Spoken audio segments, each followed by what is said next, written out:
My name is Hunter Jones. I'm making the reporting for Berea College Partners of Education Creative Asset Mapping Project.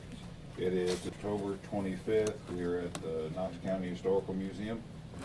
We're recording an interview with, I'm sorry, I don't believe I caught your name the first time. Steve Valentine. We have been over the release form with you. Do we have your permission to record this interview and use it for the Creative Asset Mapping Project? Yes. All right, so he said the first topic that we'd like to discuss was the governors. Who was the most influential governor in your time of living in this area? Governor Sampson. Governor Sampson at one time was a lawyer, and through his being a lawyer, he acquired lots of land. And at one time, he owned acres and acres of land. And it was during the time when there was a lot of logging. He became very rich from that. When he was elected governor, the main thing that he's known for is he brought free textbooks to all the kids in the state of Kentucky. That's what he's most known for. He also was one of the participants and supporters of the Daniel Boone Festival. He and Governor Black were the two governors from Barbourville. For us to have such a small population here in Barbourville, and us to have two governors can come from this town, I don't know for sure if there's another town anywhere near our population that's produced two governors. So that's something for us to be very proud of here in Barbourville. And Governor Sampson's legacy is free textbooks for the kids. His legacy here for Barbourville is having that mountain named after him, Sampson Hill over there, where his mansion was once at, where J.M. Hall lives at right now. And before Governor Sampson built his mansion over there and was elected governor and stuff, that mountain had a totally different name, and it was called Reservoir Hill. And it was the location of the first reservoir, water reservoir, to serve water for Barbourville city water that was ever built. And the big concrete pool that held that water is still up there, but it's been filled in with dirt. And before it, Sampson Hill was a coal camp in the very young days of Barbourville, before either one of the governors was elected. But that's kind of a history of our Governor Sampson and his location over there. Governor Black, our other governor here in Barbourville, he was only governor for 7 months. And the reason he was governor for only 7 months is he was a lieutenant governor for Governor Shelby, I believe, who the other governor was while he was a lieutenant governor. He got elected to the Senate and vacated the last 7 months of his job as governor of the state. And Governor Black filled in then for the last 7 months of Governor Shelby's term, and then ran as a Democrat for that position in the next election and was beaten by a Republican governor. But Governor Black was a historic figure here in Barbourville. He was once president of Union College. He was also on several different bank boards, and was a lifelong educator, and had a beautiful mansion on North Main Street where the bank is there located right now. That pretty well covers our two governors from Barbourville. You talked about how Governor Sampson was a big supporter of the Daniel Boone Festival starting. So could you talk more about the Cane Treaty and how the Daniel Boone actually started? Okay.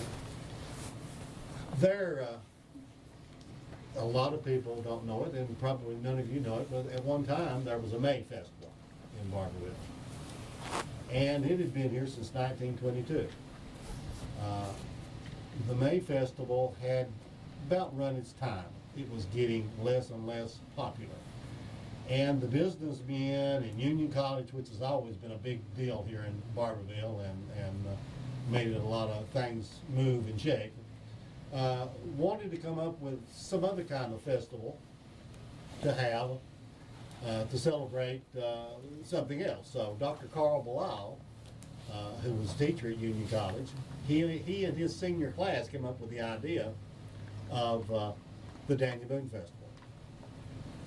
The first Daniel Boone Festival was in May 20th and 21st.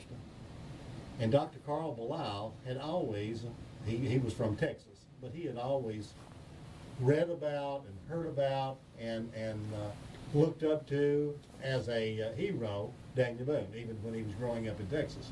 So he always had that in the back of his mind that he'd like to celebrate Daniel Boone. So when he had the opportunity, he and his class started figuring out and setting up ideas for the first Daniel Boone Festival, which was in 1948.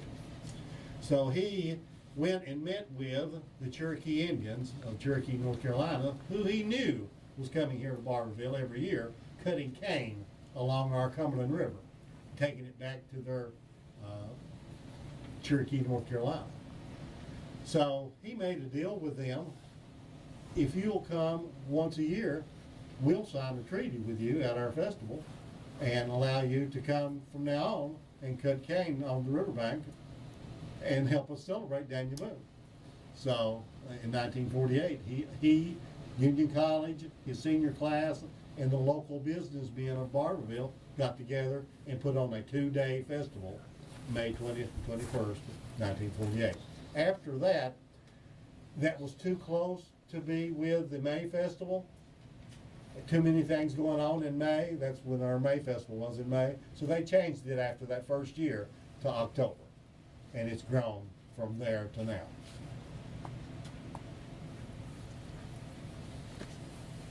All right, to continue on the topic of Daniel Boone Festival, what do people tend to do in the Daniel Boone Festival? Like, we see it as people walking down the streets, but officially, what's involved in all this? Well, it's all about the money. It all goes back to the money. It was started and is still, and the reason that it's done so well is nonprofit organizations are the only ones that's allowed to sell anything on the court square. And it's 98% churches. And those churches depend on the income that they get from the Daniel Boone Festival every year to keep themselves running a year at a time. Without the Daniel Boone Festival, we would probably have half of the churches that we've got right now, because they earn anywhere from $7,000 to $14,000 in that 1 week to help them keep their churches going, pay their electric bills and all that stuff for the rest of the year. So the main thing has always been nonprofit organizations, and entertainment is the second thing of the Daniel Boone Festival. Without the Daniel Boone Festival, Barbourville, Knox County's got nothing. It's gone down to nothing to celebrate or to do now that we no longer have the Battle of Barbourville to go to. Now that we no longer have the Redbud Festival to speak of, the Daniel Boone Festival is it for entertainment here in Knox County, Barbourville. So the Daniel Boone Festival Committee, like I was saying, has got about 80 members in it, and it takes many, many, many man hours to do all the different things that the Daniel Boone Festival does. Just to name a few, we have the Craft Village on North Main Street. We have the Pioneer Camp down beside the Methodist Church. We have a black powder shooting contest on Saturday morning down at Layfield. We have a quilt and art show. We allow Barbourville City School to have bingo, Daniel Boone bingo, to make money off of our name. Also, the parade, which allows a beauty contest for anywhere from a baby to a high school senior to be in part of. All the different floats about history is in the parade. They started letting the car show get into the parade several years ago, and it suffered for a little while because a lot of the dealerships was putting new cars in the parade. So the group heard a lot of people kind of quarreling about too many new cars in the parade. So we asked the car show people to change their entrance to cars having to be at least 20 years old before they could be considered in the parade itself. A lot of people have asked that the queens and princesses and stuff be put on the float and not in a convertible car of their own. But if we done that, that would cut the size of our parade down quite a bit. And I know, being a father, not of a daughter, but if I was, and my daughter had got crowned as queen, I wouldn't want her on a float with a whole lot of other girls. I'd want her to be in something by herself, probably the nicest convertible car that she could drive through the parade in. So that's the way a lot of parents feel, so I don't think that there'll ever be floats with all of the candidates on them. They'll be riding in individual cars like they have in the past. A few years ago, we got in contact with a wagon train that was traveling around Kentucky, and they asked if they could come and be part of the Daniel Boone Festival, and we started allowing them to come. This year, only 3 of the wagons made it to Barbourville. They had kind of a falling out amongst themselves down in the London area, and some went one way and some went the other way. Luckily, we had 3 that wanted to come here to Barbourville. Everything that's in the parade, we pay for. Everything that goes on during the Daniel Boone Festival, we pay for. The feast on Friday night, we charge people $6 a head to get in and eat, and it costs us at least $12 a head to feed them. So it's all part of the show. Daniel Boone Festival is here to kind of honor Daniel Boone. Could you possibly talk about Boone Trace and Daniel Boone's legacy because of that? Absolutely. I'm on the board of directors for the Friends of Boone Trace, which is an organization right now that's retracing the Boone Trace from Cumberland Gap to Boonesboro.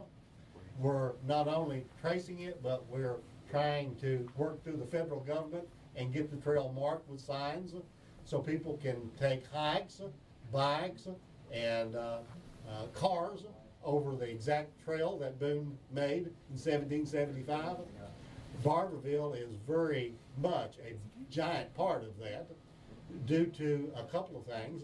We have a couple of the original trails through Knox County that hasn't changed since 1775 that you can go and stand in right now and know that you're standing in the same footprints on the same dirt that Daniel Boone walked, and thousands of pioneers traveled in 1775. So right up here, as a matter of fact, at Bimble is the only intersection of the Daniel Boone trail that shows the separation that Boone made and the pioneers made when the Wilderness Trail was established. And that's right up here at Bimble. The Wilderness Trail went to the right and went out 1304 in front of Girdler School and out and through Sublimity Holler and then on to 229 and on to Walker to Levi Jackson Park. And the Boone Trace went right straight on across the road from up there at Bimble on 1304 and went through Shymug Hollow and came out at the Trace branch in Girdler, and then on down and on the back side of Cumberland Gap and on to Levi Jackson. What business do you think would function best here to try to bring some recreation back for the youth? Well, the water park has helped some. It's the only thing that we've got, but it's only open during the warm months. I would like to see tourism working with the main thing that we've got here in Knox County, which is our wonderful history. I'd like to see tourism set up some tours, walking tours around Union College and around Barbourville and around the square and stuff. And I'd like to see information recordings added to some of the older buildings around the court square that you could take a tour with your telephone or with a guide or just on your own and mash a button, say on the Lawson building, and it tell you who built the Lawson building, when it was built, and some information on the different historical people that's been there. As an example, the building on the corner right around here, where on the Court Square, where the Old Way Cafe just moved from. Are you familiar with it? It's got the post out in front of it. That location, when it was built, was the First National Bank of Barbourville. They had their own money made at that time, and it read on the front of it, First National Bank of Barbourville. Upstairs in that building was the second location for the telephone company in Barbourville. There's tons of information about that building and historical things that happened there that just everyday passing people, and since it's not taught in schools, don't know anything about their history.